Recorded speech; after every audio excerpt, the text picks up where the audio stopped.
எனக்கு ரொம்ப பெருமையாக நான் சொல்கிறது, டாக்டர் MS உதயமூர்த்தி என்று ஒரு பெரிய அறிஞர் இப்போவும் வாழுகிறார். உங்கள் எல்லாருக்கும் தெரிஞ்சவர் தான், பெரிய அறிஞர். அவரையெல்லாம் நாங்கள் போற்ற வேண்டிய அறிஞர். அவ்வளவு ஆழமான பெரியவர். வயதாகி இருக்கு, இப்போ வயதாகி விட்டது.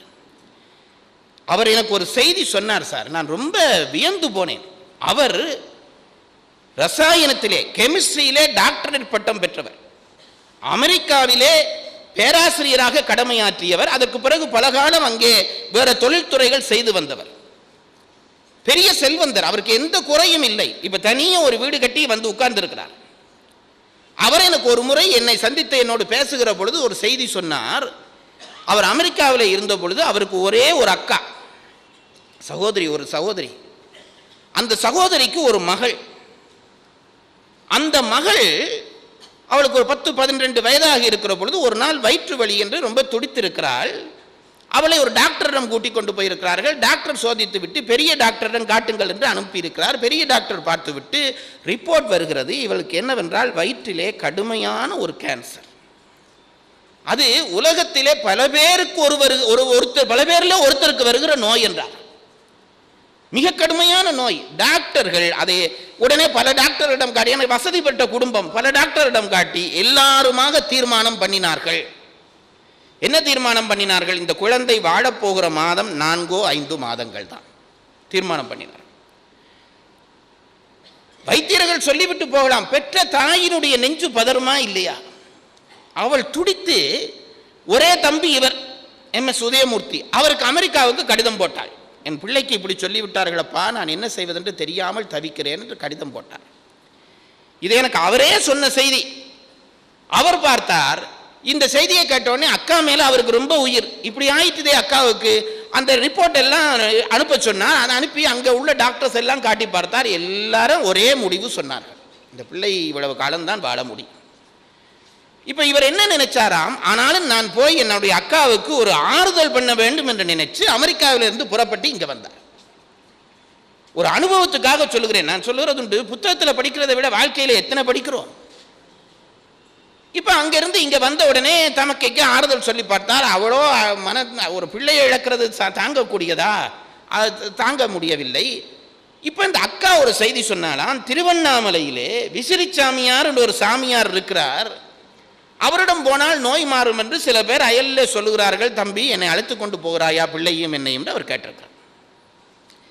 இதை சொல்லுகிற பொழுது MS உதயமூர்த்தி சொல்லுகிறார், பெரிய பெரிய டாக்டர்ஸ் எல்லாம் பார்த்தாச்சு, இதுக்கான சான்ஸே கிடையாது.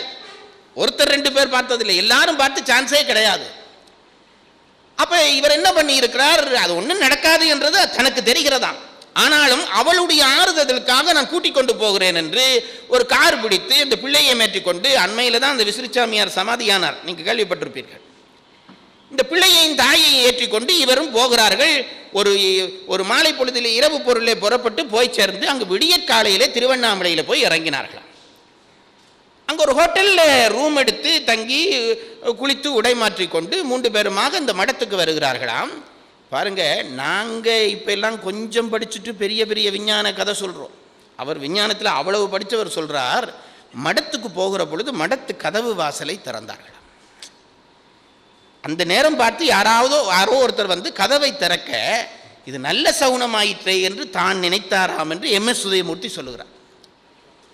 அப்போ இந்த சகுனத்திலே அவர் நம்பிக்கை கொண்டு சொன்னார். மடத்துக்குள்ளே போகிறோம், அக்காவையும் இந்த பிள்ளையையும் கூட்டிக் கொண்டு மடத்துக்குள்ளே மடம் போகிறோம். அப்போதான் ஒரு ஊழியன் வந்து மடத்து வாசலை அப்படியே திறந்தானாம். ஏதோ ஒரு நல்ல சகுனம் போல அவருக்கு பட்டுதான். போய் மடத்துக்குள்ளே உட்கார்ந்து விட்டார்கள். ஆயிரக்கணக்கான பக்தர்கள். சாமி வருவார்னு பார்த்து கொண்டிருக்கிற பொழுது அவர் விசிறிச்சாமியார் வந்தார். அவர் நல்ல சிகரெட் எல்லாம் குடிப்பார், வெள்ளைக்கார சாமியார். இப்போ நல்ல சாமியார் இப்படி பண்ணதை பார்த்துட்டு எல்லாரும் எல்லாம் பண்ணுறார்கள், அது வேற கதை. இப்போ இந்த சாமியார் வந்து உட்கார்ந்த உடனே அவர் ஒரு விசிறி வச்சிருப்பார் கையில். கடவுளை ஆங்கிலத்தில் தான் கடவுளோட பேசுவார், தந்தையை ஃபாதர் என்று தான் பேசுவாராம். அப்படி பேசி கொண்டிருந்துட்டு மிஸ்டர் உதயமூர்த்தி கம் என்றார். அவருக்கு இவருக்கு எந்த தொடர்பும் இல்லை, இதுக்கு முன்னுக்கு சந்தித்ததே இல்லை. உதயமூர்த்தி வா என்று சொன்னோடனே தனக்கு விதிர்த்து போய்விட்டது என்றார். உடனே தான் அக்காவையும் கூப்பிட்டு அந்த பிள்ளையையும் கூட்டிக் கொண்டு பக்கத்தில் போனாராம். உட்காரு என்று சொன்னாராம். உட்கார்ந்தாராம். இந்த பிள்ளையை பக்கத்தில் வா என்று கூப்பிட்டாராம். அந்த பிள்ளை பக்கத்தில் போன உடனே தூக்கி மடியில் வச்சுக்கொண்டு அந்த பிள்ளை வைத்த தடவி தடவி ஃபாதர் ஃபாதர்ன்ட்டு ஏதோ சொன்னாராம். அதுக்கப்புறம் ஒன்றும் பண்ணலை. சரி நீங்கள் போயிட்டு வாங்க, நல்லா இருப்பீங்கன்னு சொல்லி அனுப்பி வச்சுட்டார். டாக்டர் MS உதயமூர்த்தி எனக்கு சொன்னார், அடுத்த நாள் வந்து இந்த பிள்ளைக்குடைய பரிசோதனைக்காக ஆஸ்பத்திரியிலே போய் பரிசோதித்தால் டாக்டர்களே வியந்து போனார்கள். என்ன காரணம் என்றால் அந்த பிள்ளைக்கு அந்த நோயினுடைய அடையாளமே இல்லை என்றார். இப்போ பாருங்க, இது நான் சொன்னால் பொய்யா இருக்கலாம், உங்கள் ஊர் பெரியவர் சொன்னதை சொல்லியிருக்கேன், நீங்கள் போய் கேட்டு கூட தெரிஞ்சு கொள்ளலாம். இது அப்போ இது எப்படி சாத்தியம் என்றால் சுவாமியினுடைய அருள் ஒன்று, இன்னொன்று அந்த வினை கூடி கழிகிற வாய்ப்பும் அந்த பிறவியிலேயே அந்த பிள்ளைக்கு இருந்திருக்கிறது, கழிந்து விட்டது.